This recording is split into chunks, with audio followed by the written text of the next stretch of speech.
Hello, you're listening to Otaku Spirit Animecast. My name is Andrew, and I'm joined here with Chris. Yo. And today we are discussing the most hated and beloved archetype of the anime genre, the sister character. The Emotos, and I always say it wrong, the Oneisans, right? Is that right? Oneisans? Yeah. Yes. Okay. I don't know why I always fumble that, but of anime that, like I said, there's like this group of people that just love them. I personally love them. You? I love them. No, you're... That just ruined the entire podcast. I wanted some fighting to happen here. But no. Well, okay. Which is better? Neisan or Emoto? Oh, gosh. That's going to be a whole discussion we're going to get into. They have their own flavors. They have their own flavors.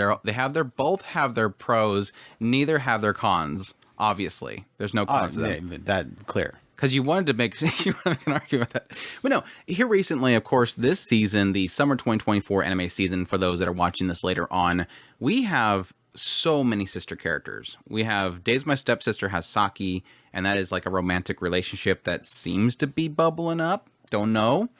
We have, obviously, Yuki from Roshidere, which is literally taking over the internet. Like, if you're watching in this season, you can't go 2 steps without running into a GIF, a video, especially if you're following me on Twitter, twitter.com, x.com/OtakuSpirited.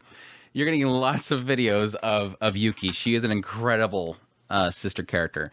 And, I mean, we have also Kaju from Makine, which that's seemingly a pure relationship. It's a very wholesome, pure relationship. She's just a little bit clingy and trying to help him out with his romances and whatnot. I mean, yes, we were kind of mentioning it earlier. I almost wanted to include the sisters from Love's Indivisible, but those are technically childhood friends, neighbors that are sisters to each other, not to the main character. But there's a lot of sister characters this season, and what I found is, as I'm obviously trying to get people to like my videos that I'm posting on Twitter, I'm obviously going to be posting a lot of Yuki's, partly because I love her, and plus everybody loves her. And there's a lot of replies and stuff of people just not getting it. I'll just say there's a lot of people out there just, they don't get it. So obviously when I post these pictures and these videos, they're popping up in those feeds going, I don't understand it. Wait, is he going to get with his sister?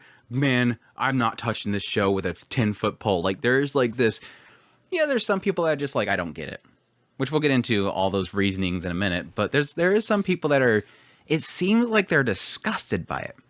So maybe a few weeks ago, I made a whole video talking about the sis-con aspect. And I felt like eventually I wanted to get on here with Chris on the podcast and really discuss his point of view of it as well and get his input on why he really thinks that this is a thing, because I've expressed all my thoughts there. I'll get into them here as well, but I really did want to get Chris's perspective on this and really dig into it. What makes it work? When I started my video out, and we can get into it here, is really exploring what are the sister archetypes, because I think you kind of need to understand the archetypes before you really get into it. What is your favorite sister archetype character? Because do you view the same thing? There is pretty much archetypes. I mean, obviously, like the big sister, the little sister, the cooking sister, the Otaku sister, the Otaku sister that I like so much. What is your favorite archetype? Probably the cute, doty, must Emoto. Protect. Yeah, Emoto. The cute and must protect Emoto. Let me see. I have that section. The doting and wants to protect sister, the opposite of big sister types and more than age difference. They're doty types that you want to protect. They're fragile and adorable, and they need a protective brother to both protect them and shield them from, obviously, they're so pure, you don't want them to see inappropriate stuff. You protect them from the outside world and all that kind of stuff. Yeah, I think that's the one that it's hard not to love them. Because they kind of fall into that category of... They have the lolly thing. They're typically the lolly thing going on, yeah. They're the lolly aspect. They're the one to protect. I mean, the way that I kind of put it is that it's that aspect that when you see these types of characters, they pop up on the screen, you're like, I just want to hug her and keep her safe. They must be protected. Why do you like them so much? Is it just the lolly and protect aspect? Yeah, I guess it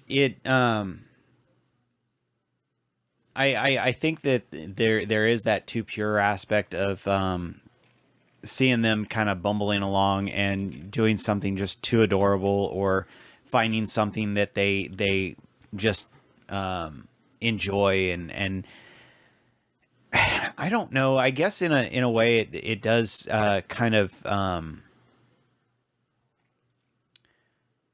like you were saying, that it triggers that kind of, I want to protect them. I want to make sure that they see the world for as pure as they are type thing. I don't want anything bad to ever happen to this child, because you don't want it to taint her vision. What is your favorite little sister character? That's a good question mark.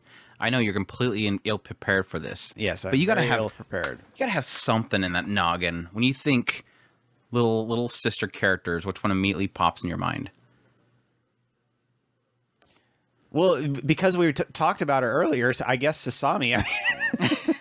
I was asking Chris, like, when did it start? And it's like it's one of those questions I never really asked myself until like this out of nowhere. Like, wait, how?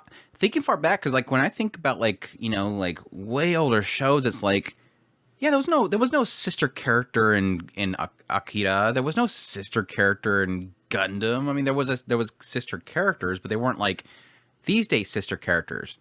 Like, yeah, like little sisters that you want to protect or anything like that. And I think at some point, I'm assuming it all kind of developed over time as like harem shows, I'm guessing, started getting built up.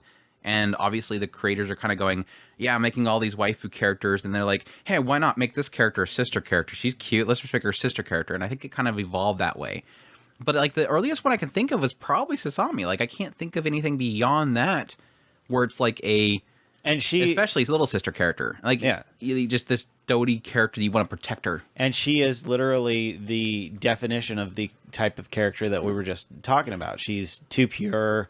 Except her like bigger form. Yeah. Tsunami. When she turns into Tsunami. No, yeah, she's not as in danger in that. Or when she's Magical Girl. I mean, even then she's kind of, you want to protect her. She's trying. No, in my list I had Kaede. So you can continue to think, but I had the first one that I brought up in my list was Kaede. Kaede from Rascals and Not Dreams of Bunny Girl Senpai. And she's definitely like that realm of this girl has been through hell and you want to protect her. Like she's just completely closed herself up in her house.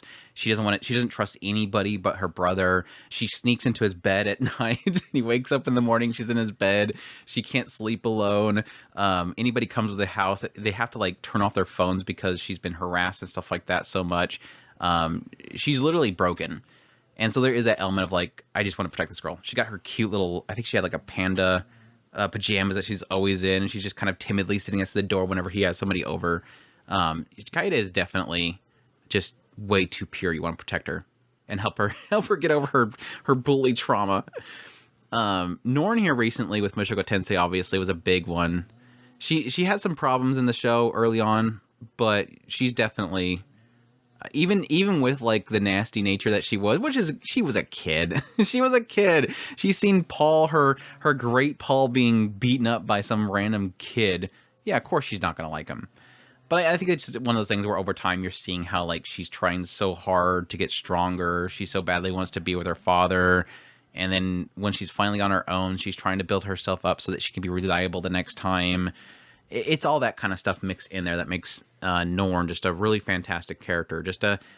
She's the normal sister in a family of geniuses. Like Aisha's a genius, Rudius is seen as a genius, and she's, like I like to say, normal. She's normal. I call her normal now. She's just normal. She's normal. She's too cute though. Despite the fact of her outbursts, which are emotional and whatnot, she's a good kid. She's trying.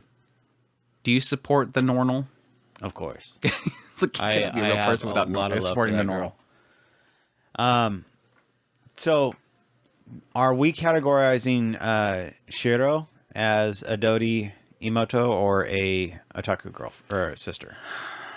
I put her as the otaku sister, but if you want to put her in the Doten must protect category, you can.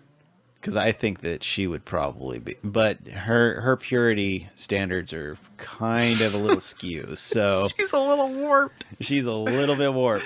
Girls, I seen her as being the otaku sister that is just kind of adventurous. There's no barriers. She's hanging out with her brother for so long. They're just you get comfortable. So she's open to anything. If she can help out or if she wants to be a part of it, she's gonna do it. That's her. Yes. Of course, I don't know how far you get with the novel later on. The anime was pure. Sure. I guess you could put her in the later category that I have as the wants to be more than sister. But no, you can put that there. I also had Hinata Want to 10, which she's just way too fun. That girl screaming Mayane, she thinks her big sister is like the greatest person in the world, even though her sister is just kind of a neat that just does cosplay and takes pictures of cute little girls. Yeah, Hinata was great. I also have the Monogatari sisters. I thought about them, but you don't they're a really little bit. them? I don't know that their purity standard. The is Fire a little bit skewed Sisters? the Fire Twins. It's his fault. It's his. Yeah, it's absolutely his fault. Don't talk about purity. It's his fault. I mean, that's just like Aisha. It's like, it's not Aisha's fault she's the way she is. That's Lilia's fault. That's nothing to do with Rudia's. But yeah, this Fire Sisters technically don't need protecting. Though I did joke in my video that they do need help brushing their teeth. Yes, they do. They the little extra bump there, a little help there. I also had, like, in my honorable mentions, I had the sisters from March Comes Like a Lion, which technically aren't his sisters, but the sisters from across the river. Well, and that's the younger sister, and well, there's two younger sisters, but yeah, both of them, especially the youngest sister, protect please, and the other one with like a lot of the stuff they did with her story was like, gosh, this girl needs a hug.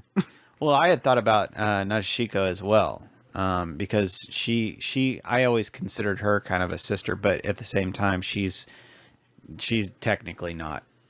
But I think she definitely fits in that. We need a category of they no longer need protecting sisters, like Nezuko. Nezuko from Demon Slayer, like best girl in a box. You know, best girl in a box. She must be protected all the time. Then suddenly out of nowhere, she jumps out. She gets massive things, and then she's angry. It's like little sister turns into big sister out of nowhere. She gets tattoos, and suddenly she's awesome. Suddenly she's hanging out there, and she's ready to claw some stuff up. I also had Kabuto from Haganai, which yeah, that's another one, the area where it's like she wants to be more than sister. Kabuto is a little bit a thirsty little sister. She was great though. I did like her personality. Okay, so we were talking about the little sister thing, and you were mentioning the idea of which one's better, big sister or little sister. So let's talk about big sister, because that's obviously, that has a soft spot in my heart, because whenever I have big sister characters in shows, I just immediately fall in love with them, because they're just like, they're always like super supportive and everything and all that kind of stuff. I put in my video that they were sister often older and exude the aura of knowledge and trust, being there in the darker moments to provide support in many ways. Having a bad day, struggling with a problem, need advice on a disagreement, big sis has your back. I almost want to say big sister. Well, I'm saying big sis. Big sis. That's a different word. But yeah, obviously, I had two characters from Onimai. That's the great thing. Onimai is like full of big sis types. Because yes, you had Kaede from Onimai, and she was the Igaru character.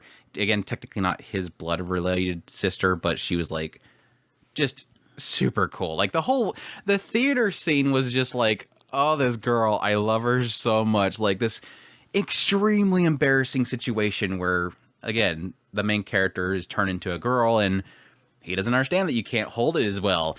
And so he ends up having an accident at the theater. And it's like one of those kind of like, yes, it's technically like a pretty like disgusting kind of situation here, but it's a real situation. But the thing that comes out of it is like suddenly Kaede walks in there, realizes that he had an accident, and she fixes it all. Like, don't worry, I won't tell anybody, I'm gonna clean you up. Just handles everything and gets him out of that really embarrassing situation. I'm like, God, I love this lady. And which sucks because like in the anime, they made her huge. Like, she's not that huge in the manga. The anime they went crazy and made her huge, but it's like, I love her, like, and how much she was supporting Mihari and all that kind of stuff. It's just super good. Like, I loved Kaede so much. But of course, my favorite sister character is obviously Mihari. Like, who can beat a sister that can make herself big sis? Mihari was the little sister in the family, but she used medicine on her brother to turn him into best girl, and at the same time become big sis. Like, she's a sister that could make herself big sis and create big best girl. But I loved freaking Mihari. She was so freaking great. I loved her to death. She was easily my favorite character of that show. But you got a favorite big sis type? I've always had a mixed relationship with big sisters. I guess my big sisters you don't like? Not very many.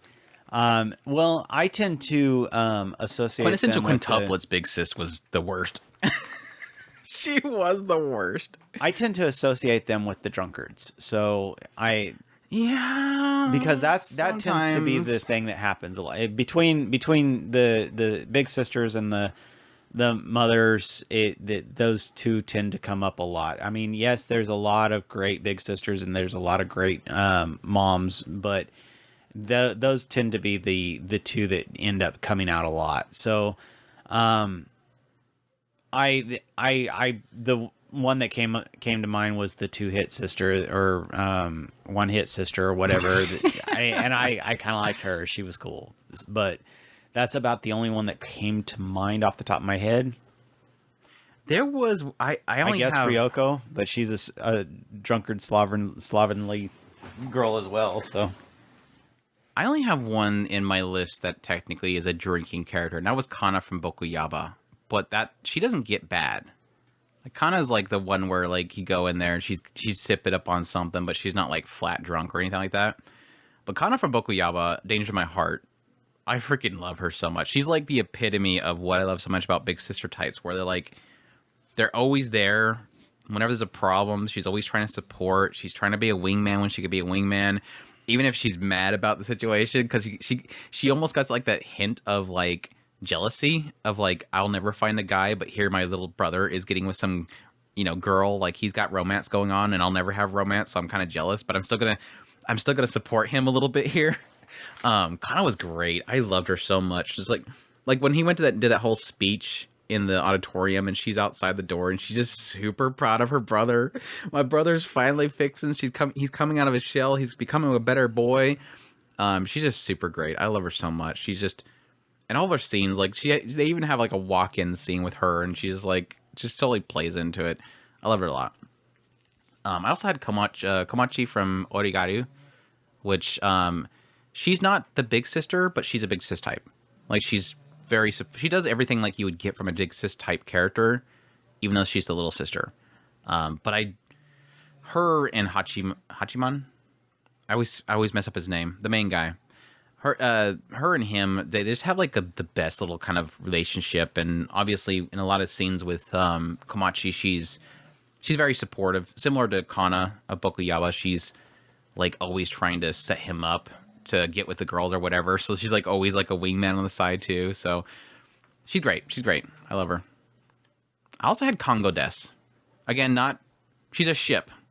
Yep. So it's not like she's a actual blood related sister. I mean, there could be some weird ship lore that are brothers and sisters, but yeah, I always remember that. No, Boku, or what was her name? No, Bucky or something like that. I think he translated Bucky. Buki, no. Buki, yeah. No, Buki. Yeah, her jumping in the room and just like glomping on somebody. She was just so great. Kongo Des. Also Fallen from Dungeon Meshi. Was she the bigger sister? She was the older sister, right? Or was she the younger sister? She definitely had a big sis type of personality, though. She's just super wholesome and doty. And it sucks because every single scene that she's in the show Dungeon Meshi, she's not there. It's memories. She's super great. But then when she's there for a little bit, it's like, yeah, yay, she's here finally. But yeah, she was great too. What other archetypes do we have? The best archetype, the Otaku sister. I think this is I think the one that really, I do agree with you in the idea that I think a lot of people love the little sis type, because again, it's just that that dotingness, and then again there is a wrap up of the lolly archetype, which a lot of people love the lolly archetype. So it condenses two aspects: it's the protect desire, and then the lolly desire, which is technically in a lot of cases one and the same in a lot of regards for a lot of people. And then, like I said, I personally love the big sis type and how supportive they are. But I think for the otaku culture as a whole, I think the Otaku Sister is the one that I think resonates. This is the one that I think of any of them is the epitome of what makes a sister type character so great. Because I think whenever there is a sister character type that's like this, it gets a lot of buzz. But what I put here is these sisters are some of the most appealing out there. What typically comes from living together is knowing one's darkest secrets. And since being an otaku, nerd, geek is frowned upon by society, they can often find comfort in sharing their darkest secrets with their brother. These are a sense of comfort. There's a sense of comfort in this, a sense of trust that can't be found anywhere else, which is a stark contrast to usual female characters that only reveal their deepest secrets when a strong bond is formed, or just by accident. Many fans will scream, "She's just like me," cherishing the thought of sitting down with their lovable gremlins, discussing their thoughts on their latest episode of their favorite shows. Yes. Let's start off with probably the most popular otaku sister out there. Kirino from Oreimo. My sister can't be this cute. Oreimo is... Kirino is probably... I think if you ask most people like an otaku sister character, they're going to immediately think of that. I don't know. You did not go too far into Oreimo. No, I know you really like somebody else in that show, but episodes. Focus here. What are your thoughts on Kirino?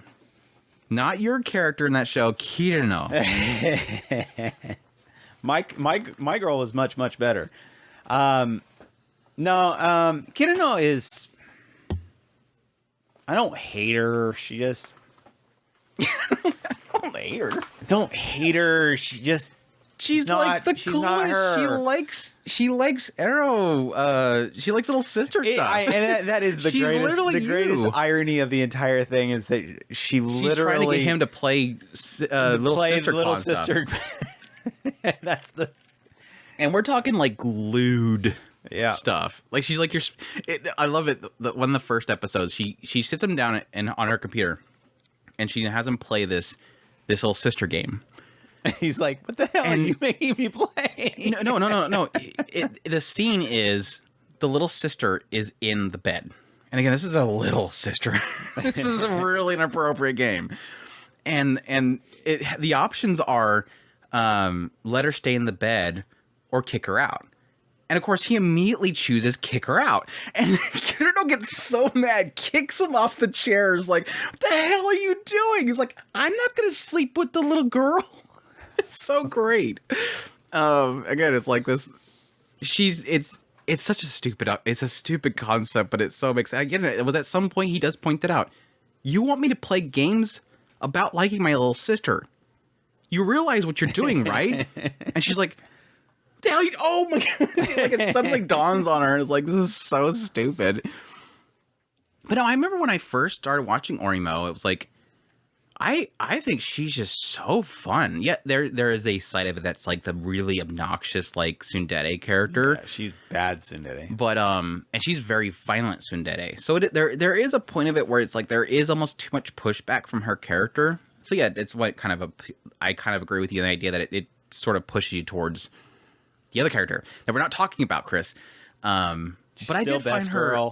I still found her to be extremely entertaining. Like she just got that goofiness. She does kind of have a attractiveness to her as well, which kind of plays into the whole sis-con thing. Unlike a lot of the stuff that we've talked about so far, where it's a lot of protect and dotingness. This is like that first case where you get in that realm of like, yeah, the attractiveness as well. Actual sis-con stuff, like the con aspect finally arises, which we'll get into more of that with the more than sisters category. But I like her. Then yes, I put in this category the Shiro of No Game No Life. Why is she the ultimate otaku sister? Besides being able to play video games with her feet. There's a whole different fetish right there. The feet mouse clicking. I think her appeal, other than her just literally being the ultimate otaku, and is ultimate the comfort. I think the is what ultimate she comfort. The ultimate is she's the. I think why she's perfect is because she's the missing piece. Is I think really what it is. They sort of portrayed the two of them as almost being one unit. I mean, that's the whole concept of their what was their name? I forget what it was. Blank Kohaku. They made some comment about the idea that the two of them are essentially one being, and I think that's why they were always one unit. But yeah, that was like this always aspect of like whenever they were doing their gaming and whatnot, she just like sits around his lap. She just becomes a part of him, and like they're always comfortable just being a part of each other. And like that, there was just that. The comfort that she just kind of go over here and do whatever. She just kind of go to change her clothes or whatever. She just doesn't seem to care. And yeah, it was like that ultimate comfort level, which again, kind of comes with the whole sister aspect and that appeal of the sister character is just bearing it all basically. But yeah, I think that's really if you're searching for the kind of thing that makes her work, I think it's just the fact that that's that missing piece aspect. That it's just like Andrew was saying, they're just so intertwined in each other's life that they complete each other, and I think that's what you makes complete me, sister. Exactly. You complete me, sister. Yeah, I get a kick out of her design too. She's just got a great design as well. But yeah, I also have on here the newest contender for best otaku sister, and easily for me destroys this list is Yuki of Roshidere. I think like Roshidere, I think it would be a very middle of the road show if it weren't for Yuki. Like Alya sometimes hydrophilic in Russian, that show would not be entertaining as it is without Yuki being existing in that show. She is just so freaking fun. She's a gremlin. She wakes you up in the morning. She asks if she needs to get her off her you need her to get off because there's something else going on. She'll hide underneath your bed and grab your leg in the morning. She's into sis-con stuff, and she's really devoted to the idea that it have to be blood related. She's got that kind of dorkiness. But the other thing that I like is I like her story. Like she's the sister character that it had to grow up in the soul family side of the family because the parents broke up, and the soul family side of it, which is where she was raised in, is just all about the family name and taking over the company and being prim and proper. So she always has to live as this proper character. Even when she's at school, she has this proper character. It's only whenever she's finally alone with her brother or her maid that suddenly she can just be a dork. And so she goes crazy out of the way to be a dork. And it's almost a recovery of her stresses of her life, because there's like this expectation her grandfather has that she take down her brother at school and the student council and stuff. So it's like the stress on her, and then she finally gets to relieve that stress by being a dork along with her brother. Well, and I love that aspect of it. To throw another one out there, you've also got Masha in there who's kind of pulling off the big sister type. Yeah, she's the head pats that will destroy any barrier. And I do like her a lot. I love Masha. Like this recent episode with Masha was great. Just her being all pouty about being hypnotized. It's just like, don't make girls do things that are embarrassing. And he's like, this is totally not punishment. She's like so freaking cute. It's like Yuki and Masha destroys Alya in so many ways in that show. It's like the show's called Alya, sometimes hydrophilic in Russian, and I don't even watch the show for her. I watch it for Yuki, the sister, and Masha, Alya's sister. Yeah, like literally the show is being taken over by the two sister characters. Yeah, the main character's sister and Alya's sister. But yeah, they got two great sisters in that show. And then I also have at the end here, I have Miyako of Wantatin, which again, she's a very otaku character. Wants to stick her little sister and all of her little sister's friends into cosplay so she can drool over them and take pictures. Mayone is so bad. But yeah, that's Otaku Sisters are great. Is there any other Otaku Sisters you can think of? I mean, there's a lot of Otaku Sisters, but that was the ones that kind of immediately came to my mind. What other categories do we have? We got over that. The Housewife Sisters. I would think that you'd probably put put the two of them together, probably the little sister, because in a lot of cases, the little sisters are the housewife sisters. You ever notice that? It's always like the little sister that's like super, like you have this cute little doting sister, this little character you want to protect, and then suddenly she pops out and she's got like a full course meal and she's ready to serve her big brother. But I put in here, well, oddly enough, mostly comprised of little sisters, housewife sisters are insanely skilled in all manner of taking care of their brothers. It's almost as if they spent their entire life training under Gordon Ramsay and Tatsu. They can throw together a hearty 3-course meal while at the same time doing your dirty laundry. It's also as if they're already looking for a marriage partner, or it's almost as if they are. Yeah, I think the one that whenever you talk about best sisters, a lot of people bring up from K-On! Ui. Ui was like, that was one of those ones where, yeah, when somebody kind of mentions Ui, it's like, oh yeah, that's right. And it's like, I might not always think of Ui, but the moment that somebody mentions her, it's like, yeah, I know. She's, because Yui is a dork. Like, in K-On!, Yui is a dork. She is the absolute, like, I don't think there's really another character in that shows as kind of airhead as she is. So yeah, obviously when they go to Yui's house and then suddenly out of nowhere her sister shows up and she's putting all these plates on the table and she's got like an apron on and she's doing the laundry and stuff like that. And everybody's like, they look at the two of them. There's like that stark contrast between the two of them. It's like, I want to marry your sister. She's like, she's so nice. She's taking care of everything. It's like, I guess it comes, I know why this archetype exists. It's obvious why the housewife sister archetype exists, and that's because what is always missing from anime? Parents. Yeah. So who the hell has to handle it all? Typically a sister. Yep. I don't know. That's a good question. I wonder if there's a brother character. I mean, there is some like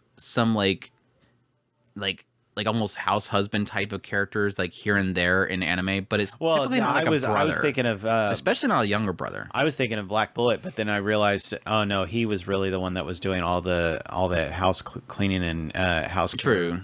So. I also was thinking of that was a shonen maid. That was he was a maid. He was hired in as a maid, but he was a capable boy. But yeah, it's rare, like especially a younger brother. But that would be a funny archetype to have, like this little Shota character. Who's a maid? Having a Shota character suddenly show up and they're just like taking care of everything. She was technically big sister and housewife. Housewife. Aisha, obviously. Aisha is definitely a housewife sister. I mean, she was unfortunately born with a tailor-made apron outfit, or a maid outfit made for her. Her mother dedicated her daughter to the service of Rudius from the moment that she was able to move on her own, basically. Was teaching her how to a wash rag in her daughter's hand. Aisha was raised with a washcloth in her hand, all to the point that eventually she finally gets to serve Rudius as his maid. And yes, Lily has a desire for her to, hopefully one day, pay back her wrongdoings with sleeping with Paul. And so that's just a tragic story in itself. But I love Aisha's character. I mean, I'm not going to get into details here because obviously it's still a developing whole story, but I've always found Aisha's story like super tragic, but at the same time you can't everybody wants an Aisha. Like who doesn't want an Aisha taking care of everything and just following around and taking care of everything and just being cute and every now and then making these super inappropriate comments just because it's funny. I love her character. She's so fantastic. Yeah. Would you consider Fern? Fern? Frieren. She's like a mom to Frieren, but yeah, I guess if you want to go there, go ahead and explain why you think Fern is a big sister or a housewife sister character. Well, I mean, the problem, you would put her definitely in the little sister category, I think. Because Frieren is actually kind of like the one that's taking care of her, but she is like the perfect housewife to Farron. Constantly caretaking, constantly keeping up on her food, her finances. I mean, dang, that girl takes care of everything. Cleaning up her crazy messes whenever she opens up the suitcase. But still have the issue of technically she's not blood related. But I definitely would think that Farron would see her as a little sister. She outgrew Farron. That's really what it is, because Farron was always like, not somebody you can rely on in a lot of regards. It's just eventually Fern grew up and matured, even though she's not really mature. I mean, she still has her little outbursts all the time with her pouty face. But she at least like grew to this point where she can then take care of Farron, and then you realize that Farron is just completely hopeless. It's like the whole idea of like, wait, Farron's awake, and she's just like, we have to praise her, otherwise we have to positive reinforcement. Farron actually woke up on time. It's just so dorky. I had obviously again here a recent arrival in fall season for the Housewife Sister characters, which is Kaju of Makane. I love her.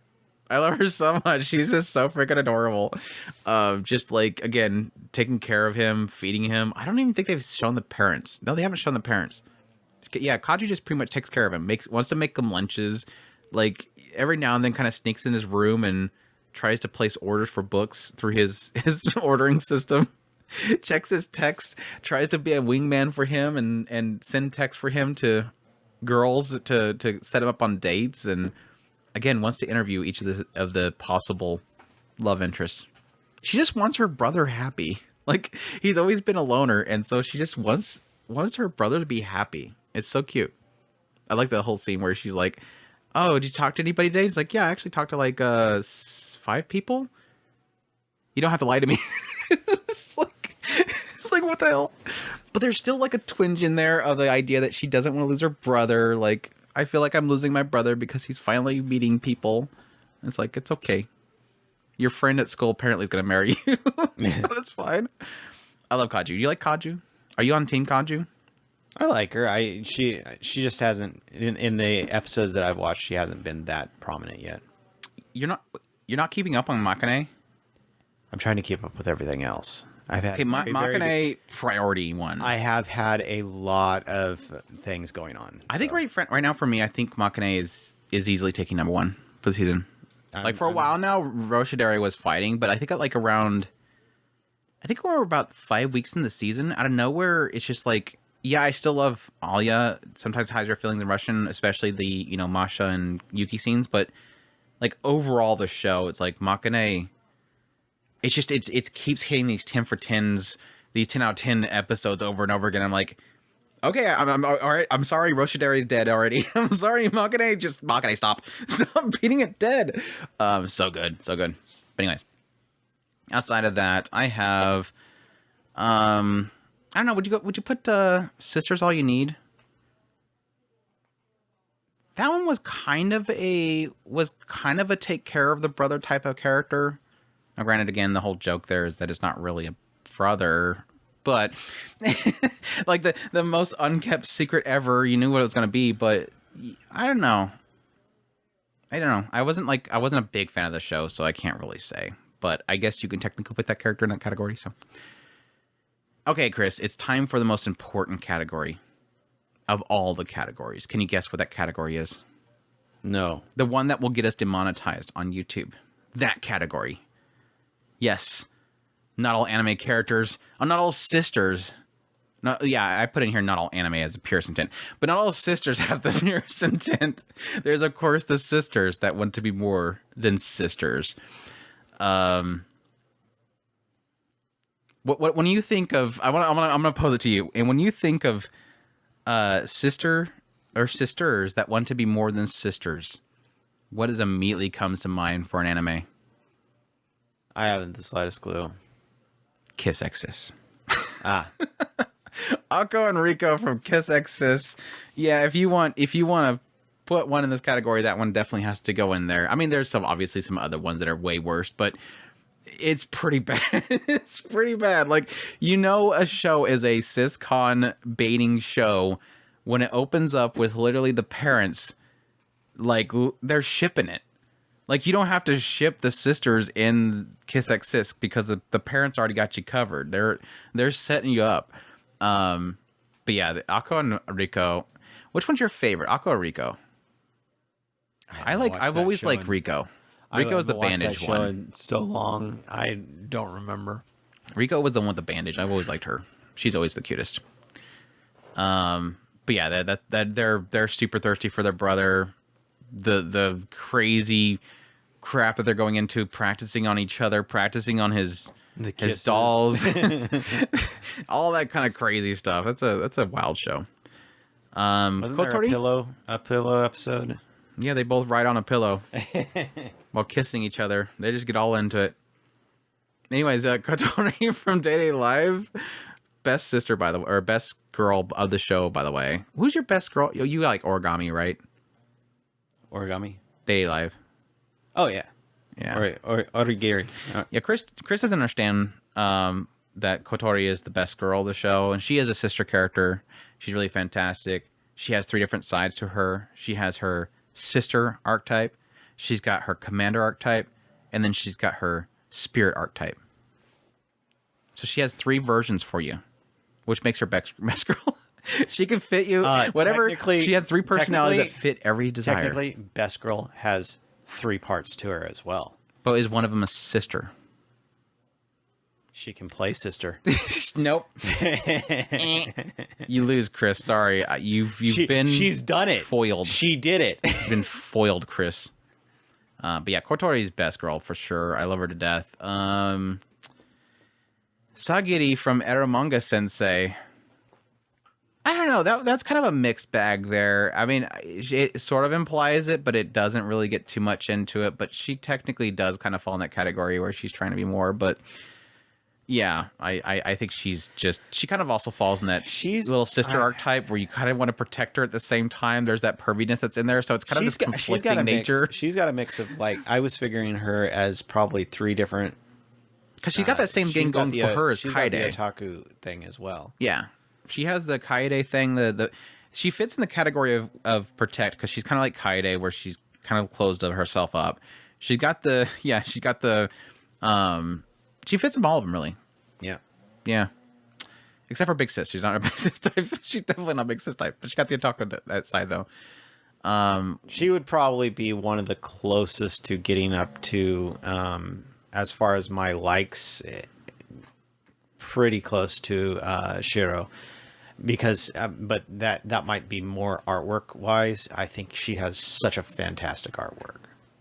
Yeah, and she's willing to yank down a random girl's pantsu in front of her brother.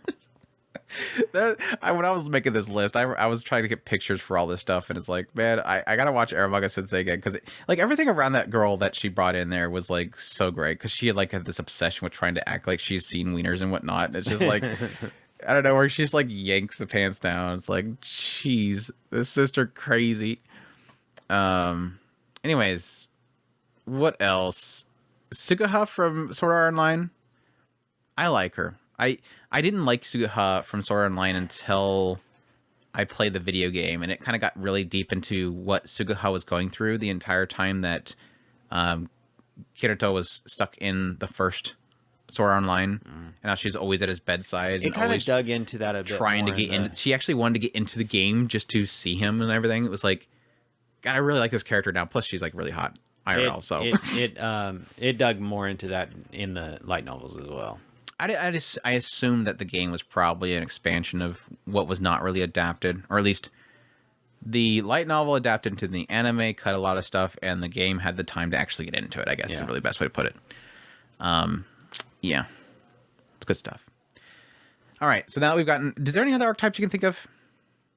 Is there a yandere sister archetype that I'm missing? I mean, there's a lot of these that are kind of yandere in a lot of regards, let's be perfectly honest.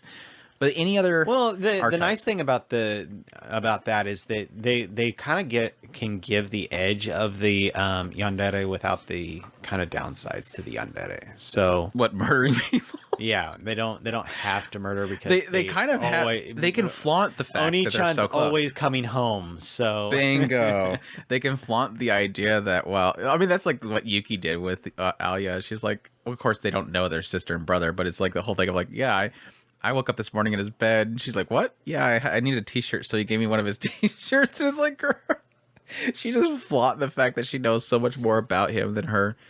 Yeah, there is always that aspect of sometimes the sister characters kind of flaunting it with the love interest and how they know their deepest, darkest secrets. They've seen them in their pajamas or naked or bathed with them or whatever. It's just kind of wrong. I took a bath with him last week. Right. But yeah, now that we've established the archetype characters, I really do kind of want to dive into, again, I got into it in detail in my video. What do you think overall? Give your rundown, fully detailed. Why you like it, and why do you think the fandom as a whole likes the concept of the sister character? What is the broad appeal of it?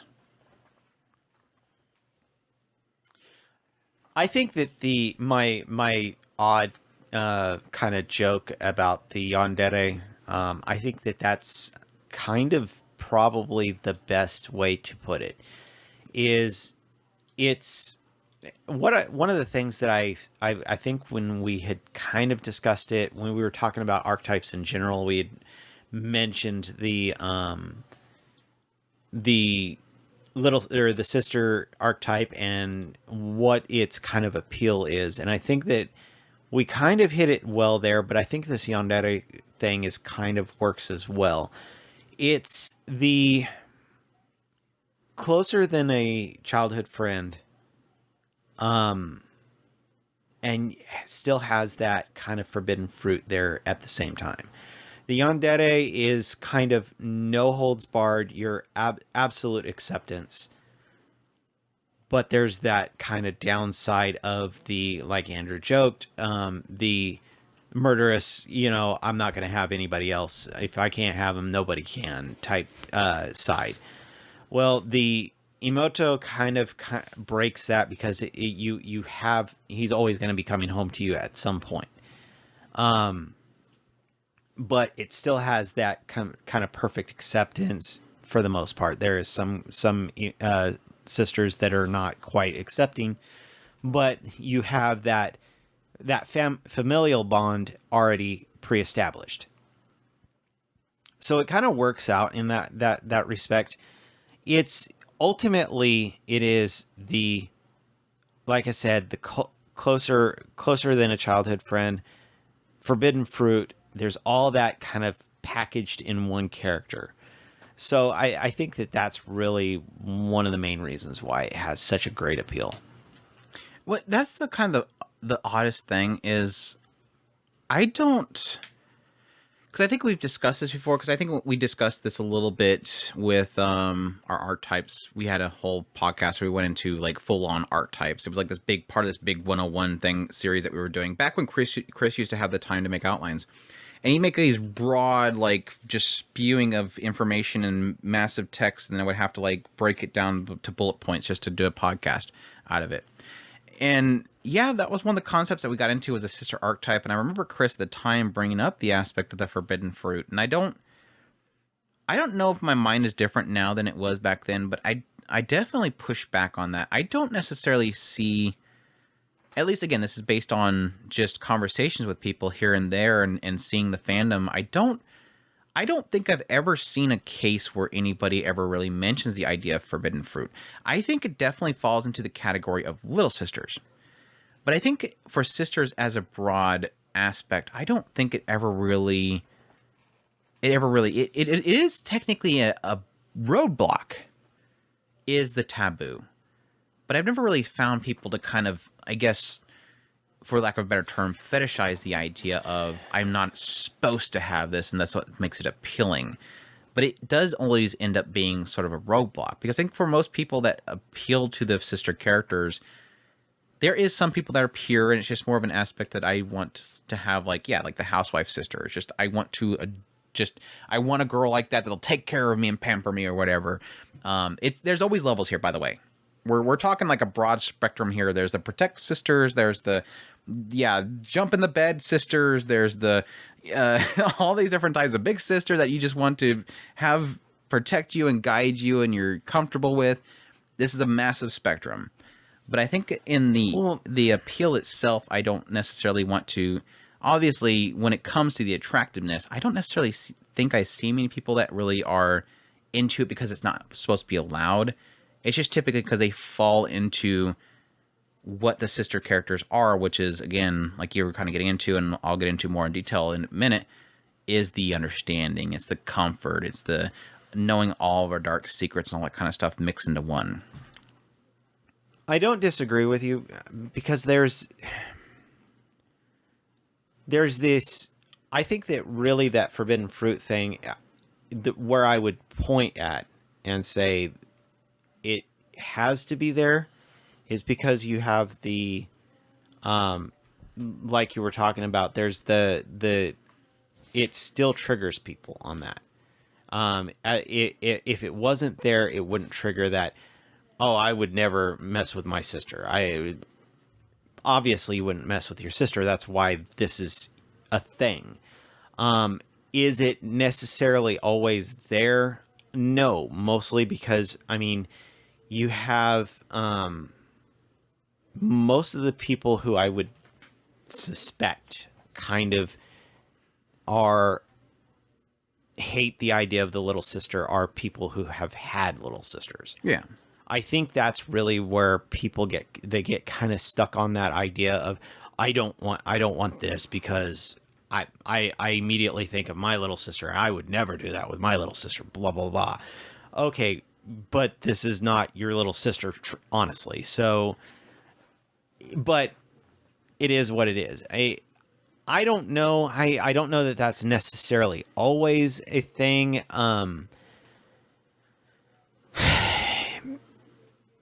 But I do think that to some people there might be an appeal with that forbidden fruit aspect. I don't know. I will agree with you more. Not necessarily that it's like just for lack of a better term, like a fetishizing of it, the idea that you're not supposed to have this and thus it makes it more appealing. Like, ooh, you're not supposed to touch that. I don't necessarily think that could be the case, I don't automatically think of, oh, I can't have it when I see a little sister. Yeah. I'm not thinking of that. That's my sister, not my sister. I can see there being sort of a cause and effect that the sister characters technically facilitate a more private feeling, because how often does the main character get the girl at their house? In a lot of anime, the moment where the girl finally ends up at the boy's house, it typically is because they're sick and debilitated, because whenever they get sick in Japan, apparently they can't move, and they need somebody to move them. But I think there is an element where, because they're in the same house, it kind of facilitates that more, like, private nature. They're in the house, in the bedroom. A girl in the boy's bedroom? So I can kind of agree with that idea that it's supposed to be like a forbidden fruit thing, in the idea that it's in the same household, and thus it kind of facilitates the idea of they're in the other room, they're not supposed to be in the other room, or they're able to kind of break down that extra barrier that a lot of the other female characters are going to have to deal with, which is, can you get through the front door of the house? And again, in anime, that's like the biggest thing, because these characters they find the idea of that closeness to be, oh, you're taking too many steps. A female character can't go into that bedroom because that makes it seem like they're a hussy or whatever. Bichi sensei or Bichi character or whatever. But no, I'm again, the easy answer to all this stuff is yes. When it comes to the thirsty aspect, that I think of the appeal of the sister character, is it just really because they like the idea of the sister character? They're always in the house, they're in their bedroom. You're thirsty for that sister character. But when I think in the broader sense, the most of the feedback that I get, and I kind of agree with a lot of it, is really, I think the sister characters are just kind of the character that has seen all of your flaws. The sister character, for a lot of people and a lot of stories, is the character that has been there with the main character for their entire life. There's already that bond formed from episode 1 in these stories. The sister knows everything about the brother. They got that closeness to the brother. They know their darkest secrets. They know their flaws. They know their good nature. In a lot of cases, they're always supportive of the main character. They're always trying to root them on. They know those darkest secrets, and all those things are kind of there. And plus, there's a lot of cases where the sister's always the one that kind of is the fallback character. So when the main characters are at their worst, who do they end up kind of confining in? back at home, it's the sister. The sister's always the one there. Even if it's a tsundere sister, when the character's at their worst, it's usually the sister that's always kind of there. And which makes sense because whenever a character does something wrong, they can end up being kind of ostracized by the group. Everybody kind of gets mad at them and they kind of don't want to talk to them anymore. But the sister gets stuck with him because he has to come back home to the sister. And the sister's the one that kind of walks in the room and says, all right, what's going on, Oni-chan? What's going on? And I think that's what kind of is the appeal to sister characters, that they just know everything about you. They know your darkest secrets. They accept you for who you are. There's all these like flaws that the character has that just sister always kind of accepts. And they're usually the one that's always kind of open to just be a dork. And I think that is sort of just it can be technically sort of a story structure creation as well. Because when typically a lot of shows open up, what happens? You have the main character. He's walking down the street. He's going to school. Here's our main character. All right. He goes into class, first day of the year. There's all the waifu characters are all in the chairs around him, and it's like, which one is he going to choose? And then you proceed to have like 500 episodes, if it ever gets adapted, of literally him having ups and downs with each one of these girls and learning all about them. But what character does the main character from episode 1 have an extreme amount of comfort with, whether it be a struggle because it's, they have that little clash going on as sister and brother because they're kind of immature about it? It's a sister. The sister already knows everything about it. There's no development to happen because the sister already got you. He's got his sister figured out. The sister's got him figured out. There might be some story arcs around the sister, but in a lot of cases, there's already that comfort from the get-go. You don't have to break down those barriers. You don't have the constant drama with all the female characters. The sister's already got it figured out. The sister knows them. And so I think there's a lot of that stuff that kind of all plays into that, but I do think a lot of it has to do with comfort. And I think that's sort of where I come into for a lot of my feelings on it, is I typically find the sister characters to be like comfort. Again, like that closeness, that bearing all, there's no embarrassment. Like, again, I think right now Yuki from roshidere is just a absolutely fantastic example, because it's literally like, yeah, she comes in there and says, brush my hair, pamper me. He starts brushing her hair or whatever, and they start having this goofy conversation, and she's just being a dork and flirting with him and talking about how, like, she's got the cup size of Alia, and she's like, but you can have these anytime you want.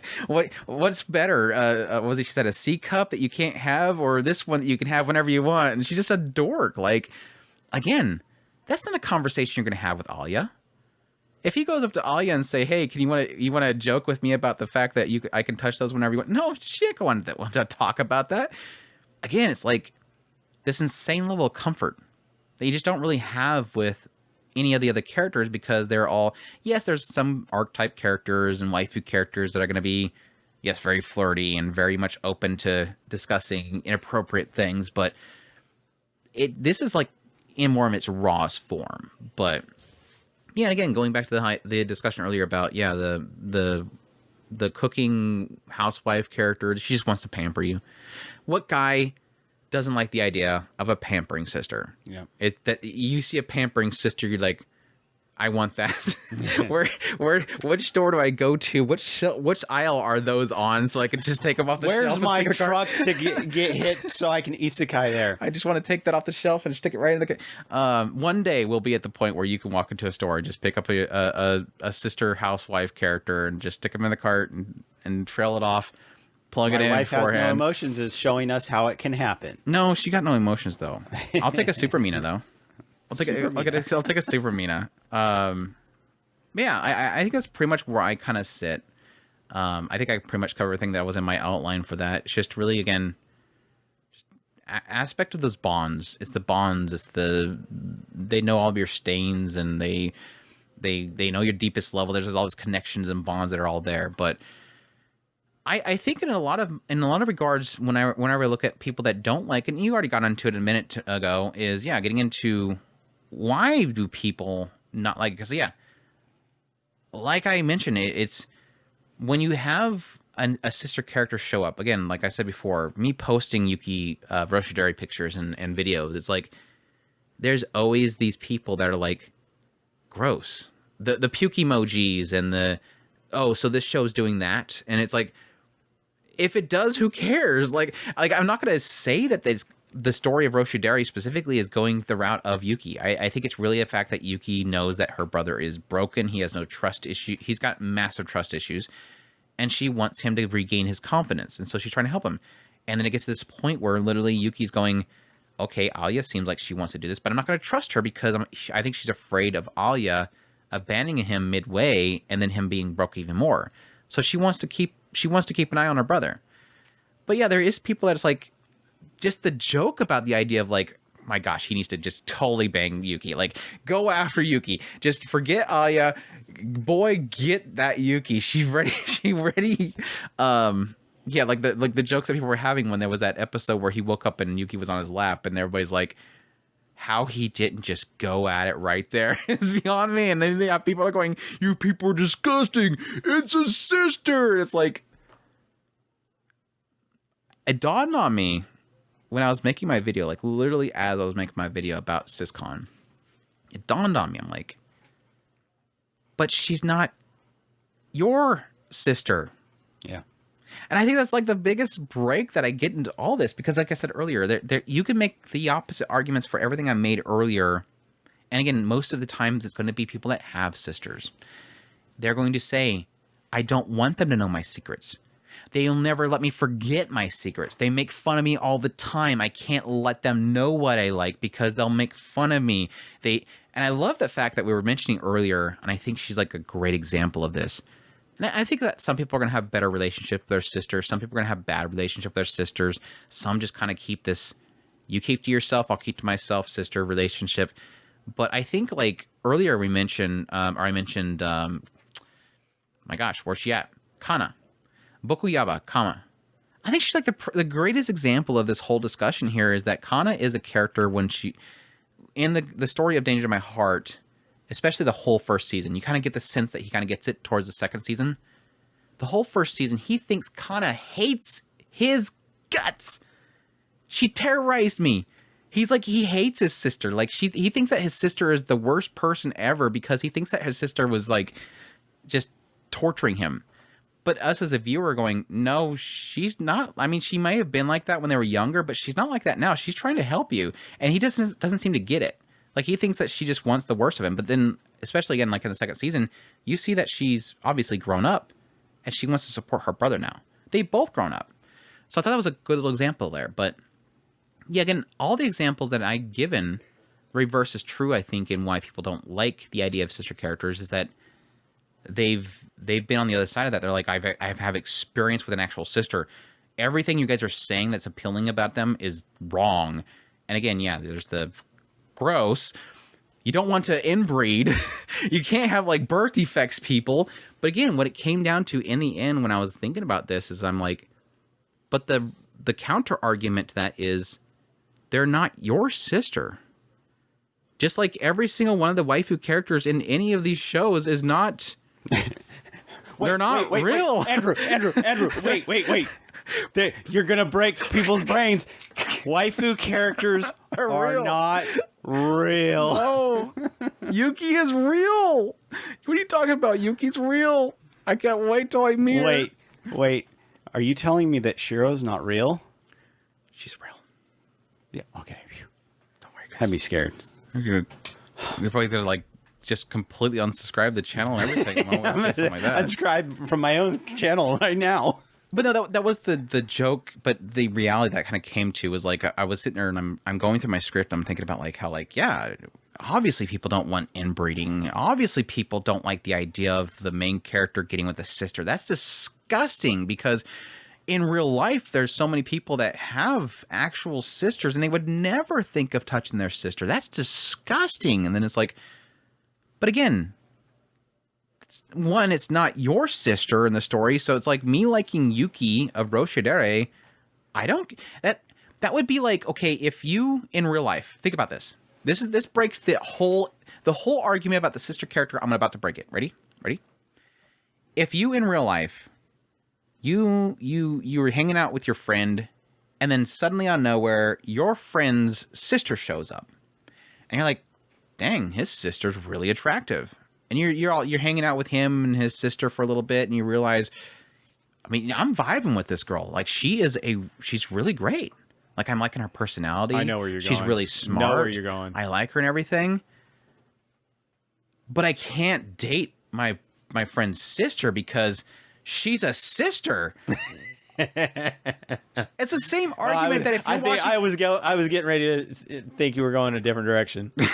I was wondering why you brought that up. What is the first thing they say? Dude, I think your sister's hot. First thing he says, gross. That's my sister. That's my sister. I would never go out with my sister. No. I'm not asking you to go out with your sister. I'm saying, is it okay if I ask your sister out? I kind of like, oh yeah, you're a cool dude. I guess you can go out with my sister. But that's my sister. I'm not asking you to bang your sister. I'm asking if I can, but I'm asking if I can go out with your sister. Like, yes, there's going to be an uncomfortableness there because, like, he's going to be like, gross, dude, that's my sister. That's so gross. But it's the same argument there. It's like, but it's not your sister. She's not my sister. Again, like, roshidere. I think Yuki is hot, and she's great. Her smirk faces, I can watch smirk faces from her little smug face day and night. Yuki's great, but it's like, it's not a derpy face. But Kuze, it's her sister. I don't care. I could care less who he likes. He could get with Masha. I don't care. But it's all about Yuki. Totally needs to get with Masha. But yeah, I guess obviously for a lot of people, the argument is that they don't like the idea of Kuze getting with Yuki because they're brother or sister. But who cares? It's in the end of the day, it's a fictitious story. Who cares who he gets with? And plus, they didn't really spend most of their life together, so I guess it's implying the idea of them, like, you know, separating at like they're 5 years old or whatever. But that whole age thing and how much time they spent with each other when they were younger or whatever, blah blah blah. But again, still at the end of the day, it's like, but who really cares? Because it's still a fictitious story. It really just comes down to liking the character for their personality and the goofiness.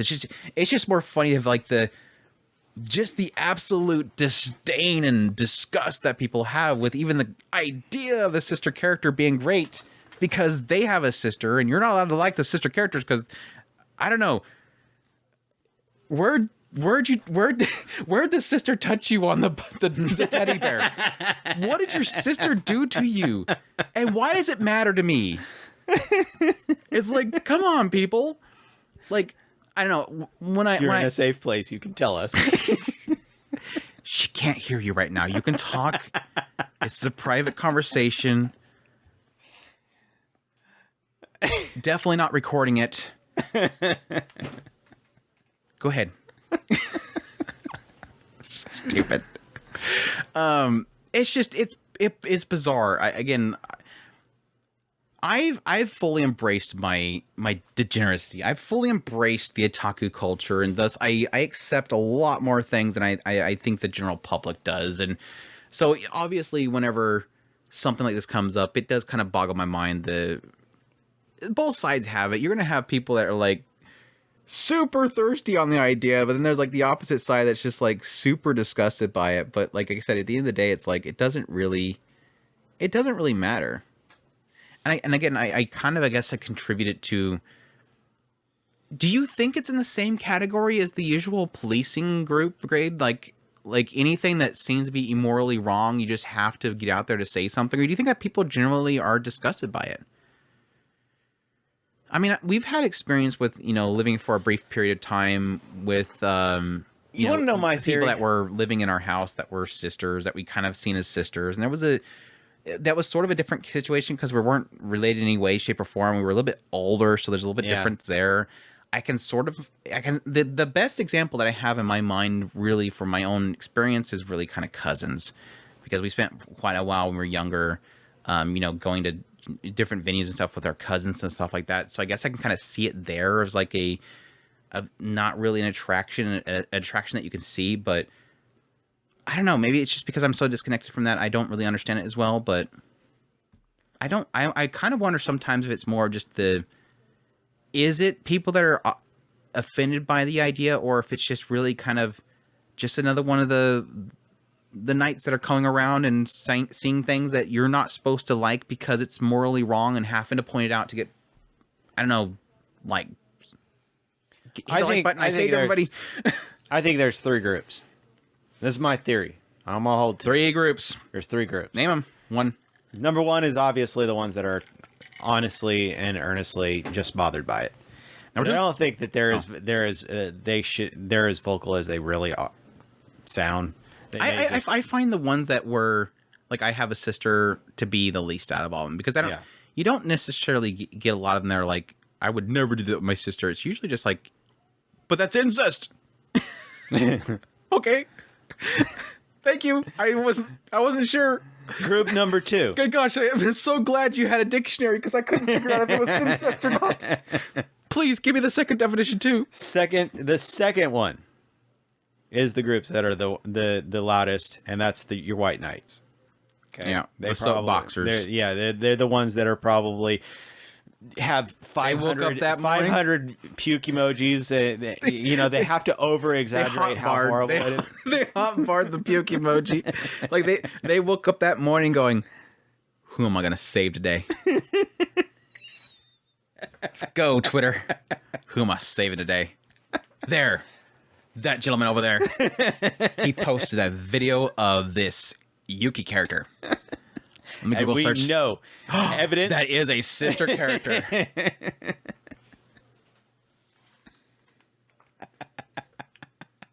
Click. Did you know incest is wrong? It's a sin. Sinned. Oh wait, hold on. Edit, because I got my check mark. Edit. Puke emoji, puke emoji, puke emoji. Send or save. Sorry. All right. Come on, Lex. If I get a retweet, man, I'm gonna have a nice steak dinner night if I get that retweet. 3 hours later. 1 like. Thanks, Mom. Time to go to bed. I saved the world. 1 like at a time. Tomorrow morning is probably going to be 2. Thanks, Dad. So what was the third one? I was going to say projectors, but projecting. I wonder if my sister's posted anything on Twitter lately. What about her OnlyFans? God, my sister's so hot. Oh my gosh, you guys are disgusting. Stop posting pictures of Yuki, you disgusting people. God, sister, you're so hot. Is that the projecting type? Yes. I would never touch my sister. Gosh dang it, I have to resubscribe to her OnlyFans. Oh, I have to use that PayPal account so nobody knows. I can't have her know. She's like, oh, my, cool. Definitely not your brother at gmail.com PayPal me another subscription. This guy's so nice. Definitely not your brother. This was just for you. Definitely not your brother at gmail.com. What are we doing right now? You just bought me my entire shopping list. You said how much that dress would look so good on me. Thank you. Definitely not your brother at gmail.com. Oh my God. You're such the nicest person.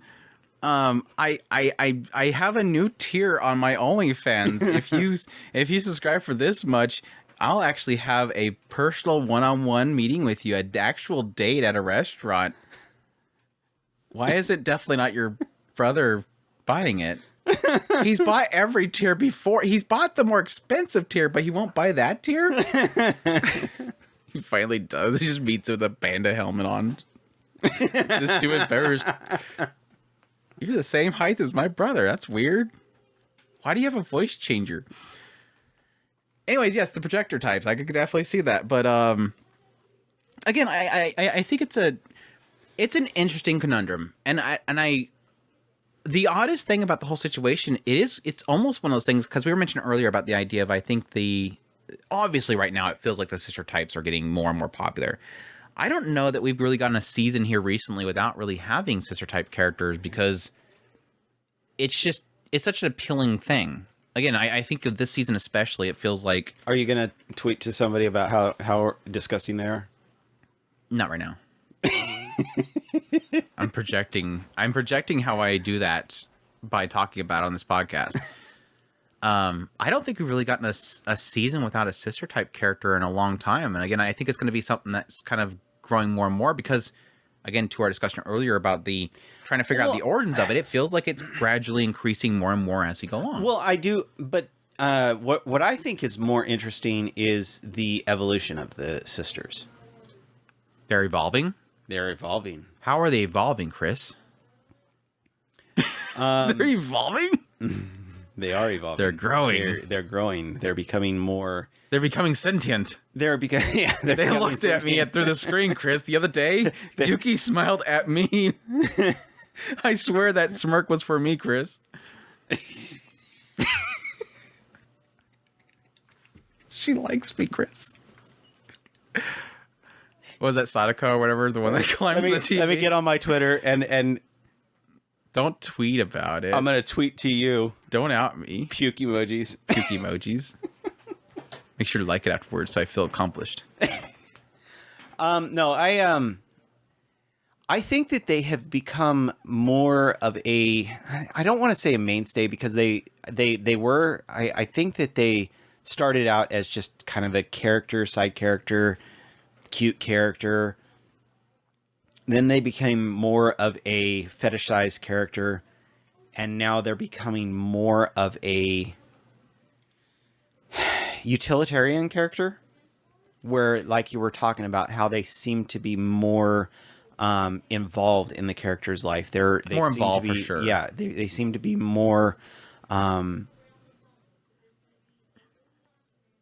having a little bit more sway in the goings on in the story. So yeah, I think that they are definitely evolving. And I do find that quite interesting that they are doing that. Yeah, I will say that again, putting aside like the oddly enough, not as predominant as you would, with as popular as sister characters as you would think there would be more sister actual shows. Like there is a lot of sis-con manga and stuff, but like actual adaptations and shows of sis-con stories, I mean, yeah, there's not very many of them. I mean, we have recently with this season, we have Days of My Stepsister. We've had, of course, in the past with things like oreimo and Eromanga Sensei, but they're not really prominent. So I'm open for it, but I do, I guess, see that there might be a little bit of a taboo aspect, and even in Japan, for the idea of sis-con type of stuff. Back in the day, with like a lot of the harems and stuff like that, it was always kind of dismissed with the idea of it's not really a blood sister, it's not a blood relative sister, so it's an open game kind of thing. But not as big as you would kind of consider it to be, and I guess the reason why you're seeing it kind of come to the forefront more, the sister characters, and making them more active in the stories, is they do see that they're in the otaku culture. There is a like for it. Like, okay, sister characters are kind of popular. Okay, people kind of like that. So they're like you said, I think that's drawing them to make them more predominant in the story as a appealing character to sell merch and sell the broad appeal of it without actually having to get into it. Like, again, that's always been that idea that the sister characters are typically always present, but not a choice.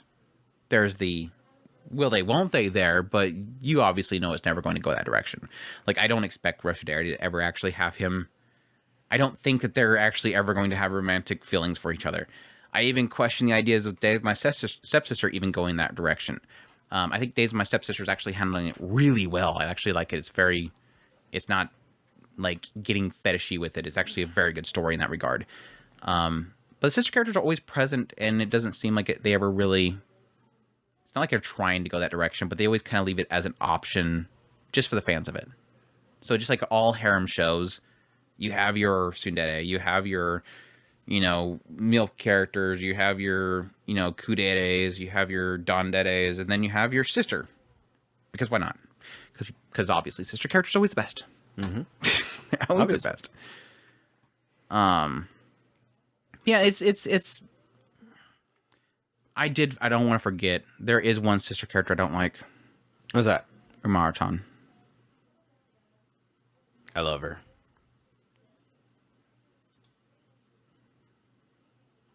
She's a brat.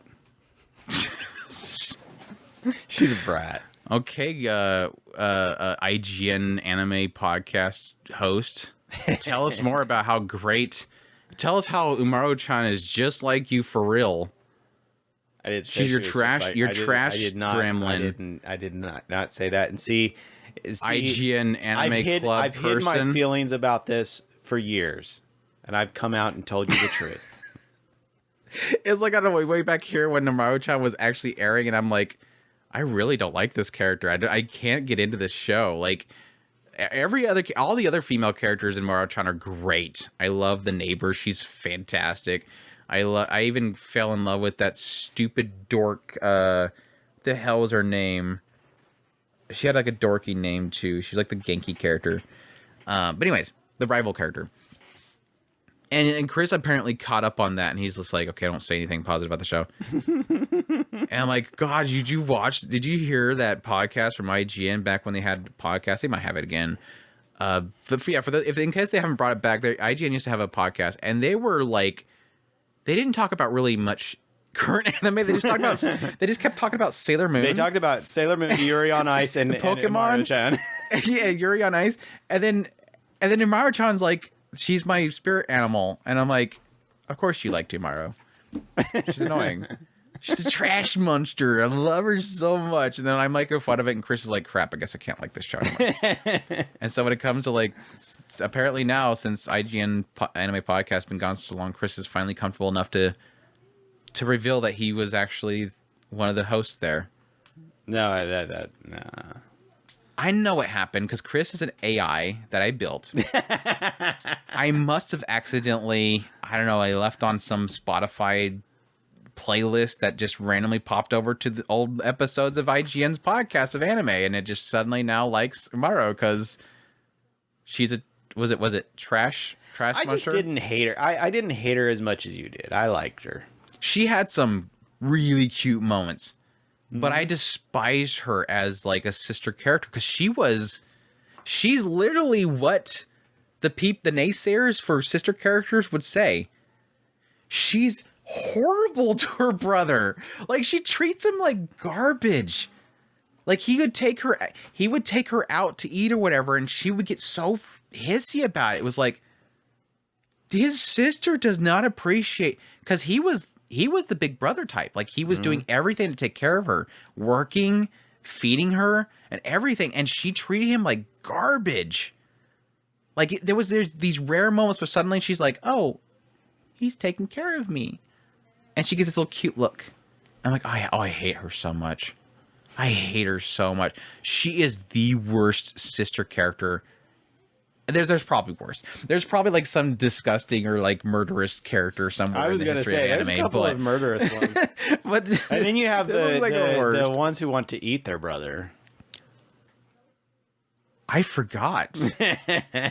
We do have a category of sisters who want to consume their brothers, which that's like a whole fetish probably in itself. Yes, there is a fetish for that. I don't know Which is why it pupa. exists. It is what it is. The pupa sister is like the dangerous zone for sister type characters. Why get a sister like Yuki who will wake you up in the morning? Why get a sister who will feed you like Kaju? She'll treat you to a nice meal. She'll make your bentos. How about one that will eat you, like in Pupa? I almost wanted to Nichan. Nichan. It's so wrong. I don't know. There was a side of me when I watched Pupa that I'm like, it's like okay, this is kind of weird. Like, I could see how somebody would probably get it. I could see how somebody would probably really like this. Like, you can't help but have that thought of like, I can totally see some people just really liking this. Like, really liking this. It's just really the fact that I don't know if it's like a mixture of like the whole, is it mukbang? Is it they call it, where people gorge themselves on videos? Where these like just consume like massive amounts of calories in front of a camera? Is it mukbang? Oh, I do know that there's a feeder thing going on now. But yeah, is it like that, where it's like hearing her say onimai-chan while she's scarfing down on something? Or is it literally, I want her to bite my skin off and eat it? Well, I think that's more of it. Or just a mental thing of I'm feeding her myself. I guess. I don't know. We're going down a rabbit hole. I do know that there's the guru porn and all that stuff. We're going down this dark rabbit hole right now. I don't know. I don't understand it. It does not make sense to me in any way, shape, or form. Well, that's like when I heard... But I could see the attractiveness of the voice. I mean, she does... I guess you could. Yeah, that's why I'm seeing that. That's why I'm saying. It's like, I was like, oh, I can see where this is kind of going for, because, yeah, she's like literally... Onimai-chan. Onimai-chan. It's like, oh my gosh, I know what you're doing. It's like you're literally you're watching the show, and it's almost like you're looking through the television, through to the other side of the computer screens on the other side, and you're going, I know what you're doing, animators and voice actors. It's super wrong, but I'm not going to tell you not to do it. You know, you do you. You know what we're going for here. But no, I mean, that's like the whole thing with like Dungeon Meshi. When Dungeon Meshi came out, I immediately heard people going, man, I got that one doujinshi or something like that, where it's like I think it was a mermaid or something like that they ate. And it got into that whole idea of like eating a female character kind of representation that's a monster. And it was like, this is a thing. Like it's one of those discoveries of like, this is a thing. This is like that dark area of the fandom that just only you certain groups are going to tell each other about it. And then it just gets huge from that regard. But every now and then I kind of pass by that window and see that side of the fandom and go, yeah, they're still there. No, it's literally like you walk by the window and you're like, you just keep walking. Like, I get what you're doing there. I can see parts of that kind of looks appealing, but I can't cross the line. Like I peek in the door and I'm I go, not following you that's down enough. that road. You all go. That's enough. Walking down Do the road. your thing. Don't really want to care for the whole fetish of eating something as it's hot and looking at you. But pupa, yes. Pupa, I guess to conclude this podcast, which I'm surprised it went on for an hour and a half. Conclude it on pupa. Let's conclude it on the the pinnacle of sister-brother relationship.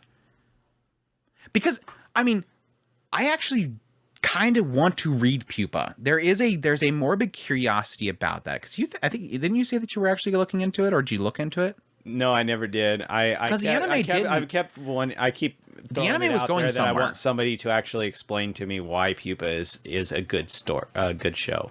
It felt like the anime, I think, because I think I skimmed to the end of it or something like that, but it looked like it was getting into something.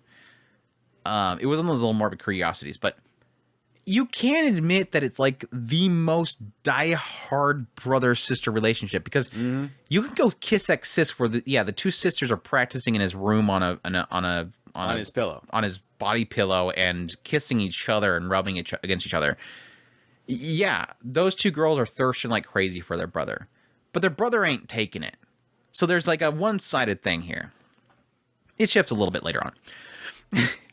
And then like, yeah, you have, you know, like Yuki and Kuze, Roshidere. You have all these relationships, and most of these brother-sister things, sometimes, again, eventually, some of the shows, which I won't mention because it'll spoil some of them, they'll accept it. I mean, I think I actually have it in my list here. Yogos no Sora, what was the hell that one was called? Yosuga no Sora. Obviously, that's a big one. Whenever somebody says, "Hey, man, which anime should I watch? I'm just getting into anime. What do I watch?" It's the Boku no Pico, or it's the Yosuga no Sora. You know, that's the two shows that everybody recommends. Or you can go with a recent one like Overflow or something like that. Yes, brother and sisters going all out. But pupa is the ultimate dedication brother-sister relationship, because the guy literally is allowing her to eat him because she needs to eat.